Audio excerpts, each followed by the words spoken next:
Welcome to Students Against Drug Abuse, the podcast that raises awareness about teen drug use. I'm Abigail, and today we're discussing the consequences of drug use among Malaysian secondary students. We have a brand new guest today, Kaden, a psychology student. Welcome. Thanks, Abigail. Alright then, let's start with one of the biggest concerns. How does early drug use impact a teenager's brain development and mental health? I'm glad you asked. In the teen's brain, the prefrontal cortex, which controls decision-making and impulse control, isn't fully developed yet.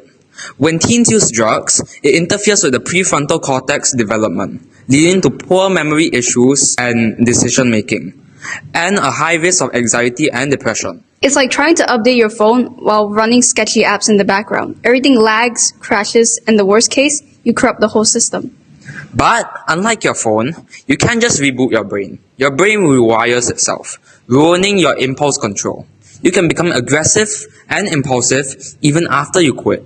Yikes. And the stats back it up, right? Exactly. Research from the National Anti-Drug Agency Malaysia, also known as AADK, found that 55% of individuals struggling with substance abuse started using before the age of 18.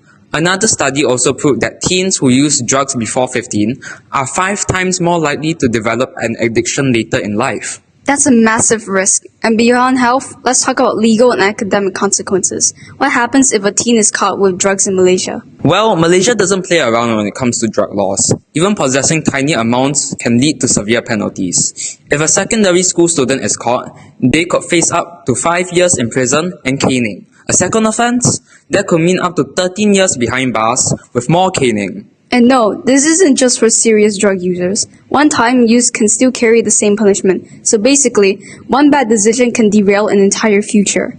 It doesn't stop there. A drug record follows you.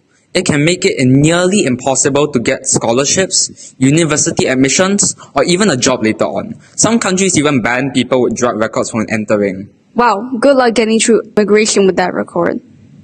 Long-term drug use can wreck your body. We are talking about heart problems, liver damage, collapsed veins, and even losing your teeth. The fun doesn't last, but the consequences do. How does drug use affect relationships with family and friends? Drugs are a relationship killer. Teens who use drugs become secretive and distant, even stealing from family and friends. Trust is destroyed, relationships break, and some of them never recover. That is so heartbreaking. It's not just about the individual, it affects everyone around them. Exactly. That's why prevention is so important.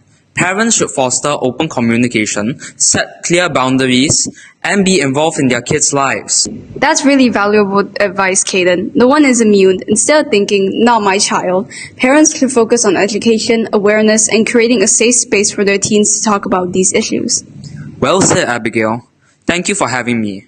And that's a wrap for this episode of SADA. If you found this discussion helpful, don't forget to like and share this podcast. Let's work together to keep our youth safe. Thanks for listening.